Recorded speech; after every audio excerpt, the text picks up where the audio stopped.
नमस्कार प्रिय दर्शकों, मैं यशराज तिवारी आप सभी का बहुत बहुत स्वागत करता हूं प्रोफेशनल एस्ट्रोलॉजी पर। जैसा कि आप सभी जानते हैं, आज रविवार का दिन है और आज मैं आप सभी के सम्मुख उपस्थित हुआ हूं आप लोगों की जन्म कुंडली का निःशुल्क अध्ययन करने के लिए।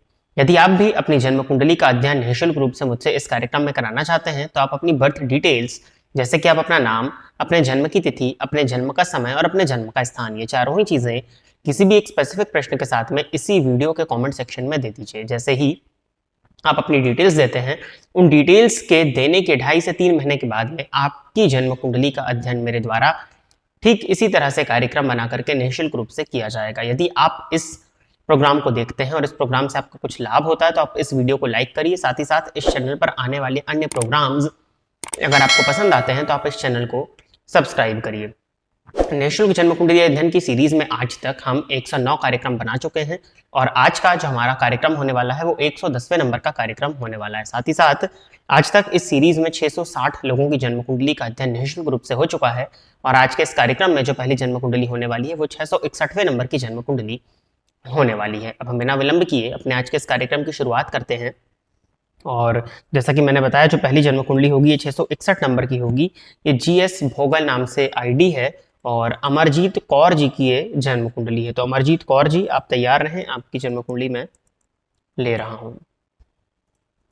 इनका डेट ऑफ बर्थ है 29 अक्टूबर 1959। दोपहर के 2 बजे का जन्म है, जलंधर पंजाब।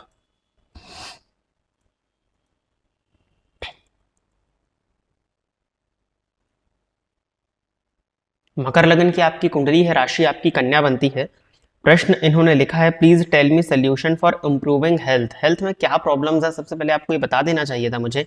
फिर भी आपकी जन्म कुंडली में जो आपकी राशि है वो है कन्या। तो कन्या राशि की अगर हम गोचर की चर्चा करते हैं तो कन्या राशि से अष्टम भाव में राहु का गोचर हो रहा है। अष्टम भाव में जब भी राहु का गोचर होता है तो यह जातक के स्वास्थ्य में परेशानियों को क्रिएट करता है। भ्रामक रोग, भ्रमजन्य रोग जो होते हैं, जो कि डॉक्टर्स की पकड़ में नहीं आते, भ्रामक रोग देने का ये कारण बन जाता है। साथ ही साथ आपकी जन्म कुंडली में लग्नेश का 12वें भाव में जाना और रोगेश जाकर के लाभ स्थान में बैठे हैं। शनि की महादशा में चंद्रमा का अंतर आपको वर्तमान समय में चल रहा है, जो चंद्रमा भाग्य भाव में है परंतु राहु के साथ है।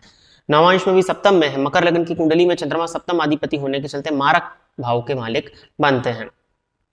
अब लग्नेश की दशा में मार्केश का अंतर कहीं ना कहीं स्वास्थ्य से संबंधित परेशानियां जातक के जीवन काल में उत्पन्न कर देता है। तो ये तो अभी आपके साथ में रहने वाली है। आने वाले समय में भी शनि में मंगल का अंतर आ रहा है, जो भी मैं ठीक नहीं देख पा रहा हूँ। शनि में राहु भी, तो अभी समय तो ठीक देखिए आपका स्वास्थ्य के पॉइंट ऑफ व्यू से बिल्कुल भी नहीं है। सूर्य को देखा जाए जो कि इम्यूनिटी के कारक होते हैं, वो बैठे तो दशम भाव में हैं, जिस वजह से षडबल में उनके पास में बल है, परंतु नीच राशि में राहु के नक्षत्र में। तो सूर्य का राहु के नक्षत्र में जाना भी कहीं से ठीक नहीं माना जाएगा, जो कि आपकी इम्यूनिटी को काफी हद तक कमजोर तो बनाएगा ही बनाएगा। फिर भी मैं कुछ उपाय बताता हूँ। भगवान की शरणागति ग्रहण करना ही एक यहाँ पर उपाय जो है कि वो समझ में आ रहा है। तो मेनली आप सबसे पहले तो अभी जब आप वीडियो देख रहे हैं तब के बाद से 3 शनिवार लगातार छायादान करिए और फिर हर सप्ताह, हर माह में 1 शनिवार को आप छायादान किया करिए। वो उपाय आपके लिए बेहतर होगा। साथ ही साथ अगर संभव हो तो शिव जी का जो महामृत्युंजय मंत्र होता है उसका अगर आप जाप करें तो वो भी आपके लिए अच्छा है। अन्यथा नित्य प्रतिदिन शिव जी के मंदिर में जाकर या घर पर ही अगर आपके यहाँ शिवलिंग हो तो शिवलिंग पर दुग्ध अर्पित करिए। इससे भी आपके स्वास्थ्य से संबंधित जो परेशानियां हुई उसमें काफी हद तक कमी आएगी। बाकी भगवान की शरण में रहना ही, क्योंकि आपकी कुंडली में अगर देखा जाए तो महादशा लग्नेश की है, परंतु जो अंतर है, चंद्रमा चल रहे हैं, इसके बाद शनि में मंगल आएंगे, तो शनि में मंगल का अंतर भी कोई बहुत ज्यादा अच्छा नहीं माना जाता। ये स्वास्थ्य से संबंधित परेशानियां देता ही देता है। तो जैसा कि आपने सॉल्यूशंस की मांग की थी, यही कुछ उपाय हैं, इनको करिए। सूर्य भगवान को जल दिया करिए। सूर्य आत्मा के कारक हैं, सूर्य जगत की आत्मा है। अगर आप सूर्य को जल देते हैं तो कहीं ना कहीं आपके स्वास्थ्य से संबंधित परेशानियां 50% तक तो वहीं कम हो जाती हैं। नियमित देना होगा। अब ऐसा नहीं आज वीडियो देखा, आज दे दिया, कल दे दिया, परसों यथावत है, तो ऐसा नहीं होता है। नियमित आपको करना होगा। जब आप नियम से उस चीज को करेंगे, अपनी दिनचर्या में उसको ऐड करेंगे, तो कहीं ना कहीं उसका प्रभाव आपको देखने में मिलेगा। अब बाकी ग्रहों के तो सभी चीजें अधीन ही हैं, फिर भी तो जो दशा है वो तो है ही, लेकिन भगवान की शरणागति अगर ग्रहण की जाए तो ग्रहों से ऊपर भी कोई चीज है तो काफी हद तक आपको उससे लाभ देखने में मिलता है। तो स्वास्थ्य से संबंधित परेशानियां भी रहने वाली हैं। जो उपाय मैंने आपको बताए हैं वो करिए, भगवान से प्रार्थना करिए, भगवान ने चाहा तो उसमें काफी हद तक कमी आपको देखने में आने वाले समय में मिलेगी।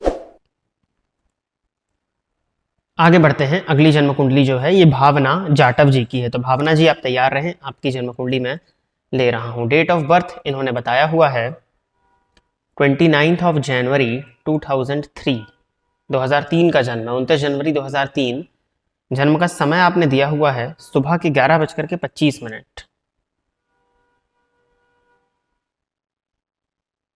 जन्म स्थान तो आपने बताया ही नहीं है।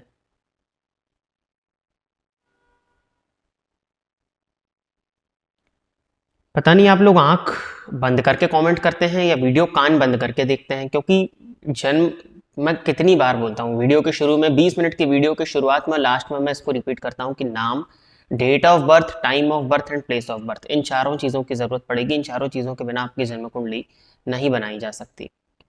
पता नहीं क्या है। अगली जन्म कुंडली जो है ये विशाल डाहिया जी की है। तो विशाल जी आप तैयार रहें, आपकी जन्म कुंडली में ले रहा हूँ। 27 जनवरी 2003 सुबह के 5:21 का जन्म है और जो जन्म स्थान है वो है फजीका, पंजाब। फजीलका, FAZILKA, फजीलका। धनु लग्न है आपका, राशि आपकी वृश्चिक बनती है, लग्नपति बैठे हैं अष्टम भाव में उच्च राशि में, वक्री हैं तो नीच के समान फल देंगे, नवांश में वो नीच राशि में ही बैठे हुए हैं। पंचम भाव का स्वामी मंगल बनता है, 12वें भाव में स्वग्रही है आपकी कुंडली में, बुध की महादशा आपको चल रही है। बुध जो कि 2 केंद्रों के स्वामी होकर लग्न में बैठे हैं, केंद्राधिपति दोष से ग्रसित। सर कहना है बिकम उद्योगपति और नॉट। अच्छा, बहुत डायरेक्ट प्रश्न आपने किया है। आपकी जन्म कुंडली के हिसाब से अगर इस बात का मैं जवाब देने जाऊं तो जवाब दिया भी जा सकता है और नहीं भी दिया जा सकता। देखिए, ज्योतिष देश काल और परिस्थिति पर निर्भर करता है। अब उद्योगपति, इंडस्ट्रियलिस्ट बनने के लिए सबसे पहले आपके पास क्या होनी चाहिए? देखिए, 2 तरह के लोग होते हैं। एक तो सामान्य शिक्षा हासिल करी, जॉब में लगे, जॉब उनकी बढ़िया चल रही है, ठीक है, उनकी जितनी रिक्वायरमेंट है वो फुलफिल हो रही हैं। दूसरी चीज़ क्या होती है? दूसरी चीज़ ये होती है कि आपकी महत्वाकांक्षाएं, आपकी चाहतें इतनी ज़्यादा हैं जो कि सामान्य या छोटी मोटी चीज़ें, नौकरी इत्यादि से संतुष्ट नहीं होंगी या पूरी नहीं होंगी, तो फिर आप बड़ा बनने के लिए प्रयत्न करते हैं। तो हाँ, कुंडली आपको उसको प्रदर्शित करती है। आपकी कुंडली में लग्नपति का जाकर के अष्टम भाव में बैठना, लग्न में बुध जाकर के बैठे हुए हैं, और इस जन्म कुंडली में अगर देखा जाए तो मंगल पंचम भाव के अधिपति होकर के 12वें भाव में बैठे स्वग्रही। तो मंगल का बली होना यानी कि ऊर्जा ज्यादा है, तो ऊर्जा का ज्यादा होना कहीं ना कहीं आपको महत्वाकांक्षी भी बनाता है। चंद्रमा मंगल की युति पर शनि राहु की दृष्टि पड़ती है, तो इससे क्या होता है कि ऊर्जा तो है, परंतु चंद्रमा मंगल की युति है जहां चंद्रमा नीच राशि में है, मंगल के साथ होने के चलते नीच भंग, उस पर शनि और राहु की दृष्टि। तो मन में प्लान्स तो बहुत ज्यादा हैं, मन में प्लान्स, चाहते हैं बहुत ज्यादा है, लेकिन जब हम कर्म करने की बात करते हैं, जब आप उसके लिए आपको एफर्ट्स करने की बात कराई जाती है, तो वहां सूत्र लागू हो जाता है, लग्नपति अष्टम भाव में बैठे हैं, कर्म आप करते नहीं, बस जस्ट पूछ रहे हैं आप।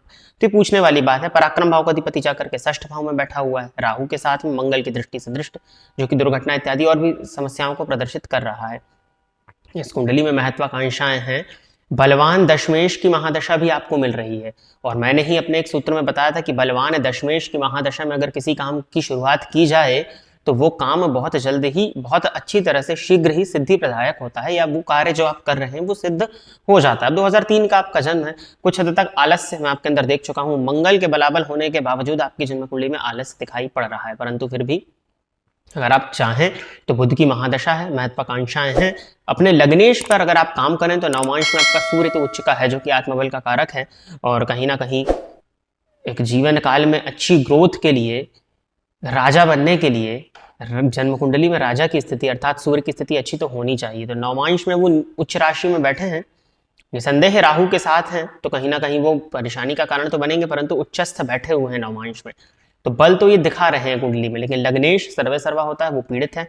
तो कहीं ना कहीं ये इस बात को ही प्रदर्शित कर रही है आपकी पूरी जन्म कुंडली कि योग तो है जन्म कुंडली में कुछ अच्छा बड़ा कर जाने के, परंतु लग्नेश अर्थात कि आपका पुरुषार्थ, आपका पराक्रम उसकी तैयारी में नहीं है। तो उस पर आपको काम करना होगा, मेहनत करिए। पराक्रम भाव का स्वामी भी षडबल में सबसे कमजोर है, तो कहीं ना कहीं मेहनत में कमी है, तो उस पर आपको काम करना होगा। बाकी चलित कुंडली से देखने में भी समझ में आता है कि शनि सप्तम में बैठे हुए हैं, चलित में सप्तम का फल दे रहे हैं, तो जातक के जीवन काल में प्रत्येक चीज़ को विलंबित तो करेंगे ही।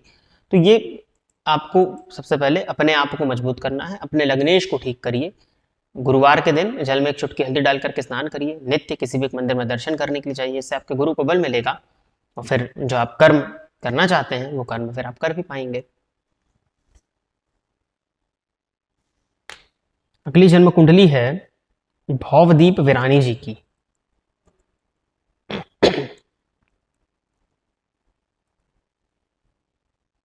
डेट ऑफ बर्थ इन्होंने बताया हुआ है 19 अगस्त 1994। जन्म का समय इन्होंने दिया है सुबह के 9:20। जामनगर, गुजरात।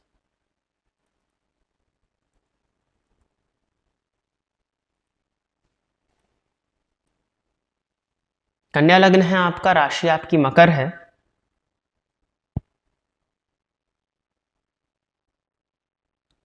अच्छा, ये कुंडली मिलान के लिए आई है, तो ये जो जन्म कुंडली है 19 अगस्त 1994 9:20, ये स्त्री की जन्म कुंडली है। और पुरुष की कुंडली जो है वो भी मैं ले लेता हूँ। डेट ऑफ बर्थ इन्होंने दिया है 16 नवंबर 1991। जन्म का समय बताया हुआ है 1:45 AM और वडोदरा, गुजरात।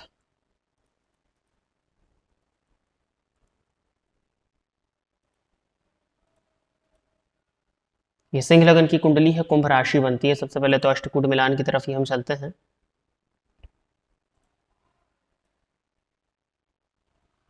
गण का दोष आ रहा है, पुरुष राक्षस गण के हैं, स्त्री जो है वो मनुष्य गण की हैं, तो ये तो ठीक नहीं है। और भकुट भी आ रहा है, द्विद्वादश का भकुट बन रहा है, हालांकि राशिपति एक ही है, फिर भी नाड़ी दोष तो नहीं है। पुरुष की कुंडली को देखा जाए तो सिंह लगन की कुंडली है और कुंभ राशि है, तो विषम लग्न और विषम राशि। स्त्री की कुंडली पर अगर हम विचार करते हैं तो कन्या लग्न की कुंडली है, जो कि सम लग्न है और राशि भी सम है, तो कुंडली मिलान मेरे हिसाब से तो ठीक नहीं है। और अगर विवाह नहीं हुआ है तो मैं यही कहूँगा कि दूसरे रिश्तों को देखिए, क्योंकि कुंडली मिलान का ठीक ना होना कहीं ना कहीं जातक के वैवाहिक जीवन में या दाम्पत्य जीवन में परेशानी का कारण बनता है। तो बिना कुंडली मिलान के विवाह करना मेरे हिसाब से ठीक नहीं है। और ये जो दो आपने डिटेल्स दी हैं, ये जन्म कुंडली मिलान के दृष्टिकोण से ठीक नहीं बैठती, तो मैं आपको यही सलाह दूंगा कि आप दूसरा रिश्ता कहीं देखें तो वो आपके लिए ज़्यादा अच्छा रहेगा। और एक जन्म कुंडली और ले लेते हैं, अरविंद कुमार शर्मा जी की है। तो अरविंद जी आप तैयार रहिए, आपकी जन्म कुंडली में ले रहा हूँ। डेट ऑफ बर्थ है 3 दिसंबर 1958। रात के 9:30 का जन्म है और जन्म स्थान है गाजियाबाद, उत्तर प्रदेश।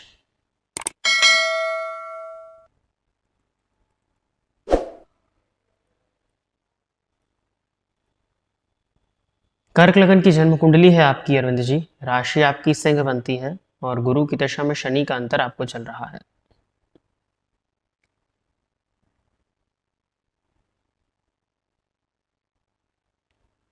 प्रश्न है इनका, नमस्कार जी, मेरी फ्लैट में प्लॉट में वर्ष 2000 से बुक है, इलाहाबाद हाई कोर्ट में केस दर्ज है, कृपया कब तक मिलने का योग है। तो क्या ये पैतृक संपत्ति है आपकी, ये आपको बताना चाहिए था।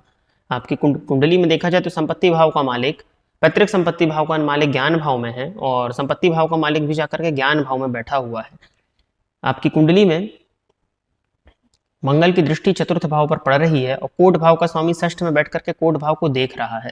अब अगर पैतृक संपत्ति है तो द्वितीय भाव में जाकर के लग्नेश बैठे हैं, तो ये भी इस बात को प्रदर्शित करते हैं कि मिलना है। और किस वजह से कोर्ट केस में है ये तो नहीं पता, लेकिन फिर भी जो आपकी कुंडली में समय चल रहा है वो शनि की दृष्टि 12वें पर ये न्याय कराने वाला, तो मुझे लगता है कि जो केस की स्थिति है वो नवंबर 2024 तक दिखाई दे रही है। नवंबर 2024 के बाद में जो भी इलाहाबाद हाई कोर्ट जो भी केस में जो भी आपका केस दर्ज है, तो संपत्ति का मिलना, संपत्ति के मिलने के योग जो हैं वो शो हो रहे हैं। क्योंकि अगर वो रही बात पैतृक संपत्ति की भी तो उसके भी योग हैं, और अगर खुद की संपत्ति में भी कुछ है तो उसके भी, क्योंकि 12वें भाव का स्वामी षष्ठ में बैठ करके 12वें को देख रहा है, तो ये आपकी जन्म कुंडली में पॉजिटिव पॉइंट है। मुझे लगता है कि अगर सब कुछ ठीक रहता है, अगर आप अपनी जगह पर सही हैं, तो गुरु में बुध का अंतर प्रारंभ होने वाला है नवंबर 2024 के बाद में। वहीं से आपकी जन्म कुंडली कुछ ना कुछ किसी तरह के अच्छे बड़े लाभ को, संपत्ति के लाभ को प्रदर्शित कर रही है।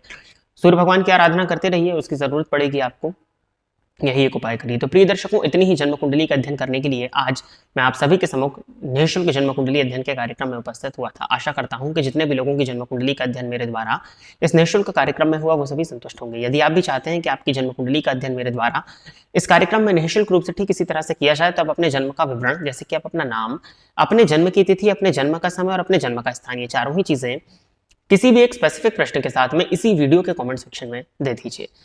आपकी डिटेल्स देने के बाद में 2.5 से 3 महीने के बाद में आपकी जन्म कुंडली का अध्ययन मेरे द्वारा ठीक इसी प्रकार से निःशुल्क जन्म कुंडली अध्ययन के कार्यक्रम में किया जाएगा। यदि आप इस वीडियो को देखते हैं और अगर आपको वीडियो पसंद आता है तो आप इस वीडियो को लाइक करिए, साथ ही साथ इस चैनल को सब्सक्राइब करिए ताकि इन फ्यूचर जो भी कंटेंट मेरे द्वारा इस चैनल पर अपलोड किया जाता है उसका नोटिफिकेशन आपको मिलता रहे। आज के लिए बस इतना ही रखते हैं।